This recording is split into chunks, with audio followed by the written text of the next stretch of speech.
Vómito en perros. No es raro que los perros y los gatos vomiten de vez en cuando. Podrían haber comido algo que les molestó el estómago o simplemente tener sistemas digestivos sensibles.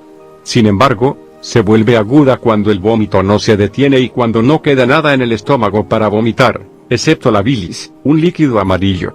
Es importante llevar a su mascota a un veterinario en este tipo de casos. Si bien los vómitos pueden tener una causa simple y directa, puede ser un indicador de algo mucho más serio. También es problemático porque puede tener una amplia gama de causas, y determinar la correcta puede ser bastante complicado. Vómitos que no se detienen. Dolor y angustia. Debilidad. Sangre brillante en el vómito o en las heces. Evidencia de sangre oscura en el vómito o las heces. Indiscreción dietética. Cambio en la dieta. Comer demasiado rápido. Intolerancia a un alimento en particular, es decir, tenga cuidado al alimentar a los animales domésticos con alimentos destinados a los humanos. Reacción alérgica a un alimento en particular. Inflamación aguda del estómago. Parásitos, por ejemplo, tricocéfalos, gusanos redondos, giardilla. Dislocación del estómago, propenso a los perros con el pecho profundo, muy crítico. Tumores. Trastornos metabólicos, por ejemplo, enfermedad renal. Enfermedad del hígado. Golpe de calor.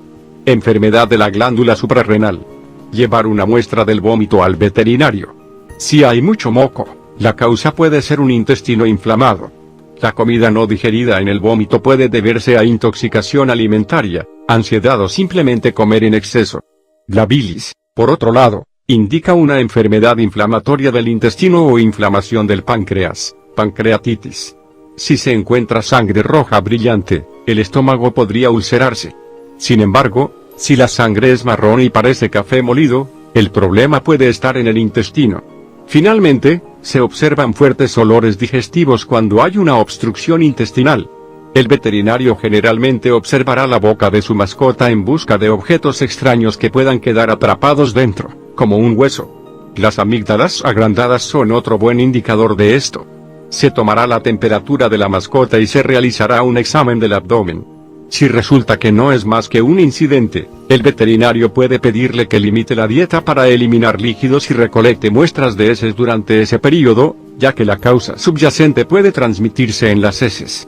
Ocasionalmente, el cuerpo del animal puede usar vómitos para limpiar los intestinos de toxinas. El tratamiento será recomendado de acuerdo con la causa subyacente detrás del vómito. Algunas posibilidades incluyen cambios dietéticos, medicamentos para controlar el vómito, antibióticos, en el caso de las úlceras bacterianas, corticosteroides para tratar la enfermedad inflamatoria intestinal, cirugía, en el caso de vómitos causados por tumores, medicamentos especiales para tratar los vómitos inducidos por quimioterapia. Siempre siga el plan de tratamiento recomendado de su veterinario. No experimentes con medicamentos o alimentos. Preste mucha atención a su mascota y si no mejora, regrese a su veterinario para una evaluación de seguimiento. Suscríbanse y comenten, para mejorar el canal para ustedes.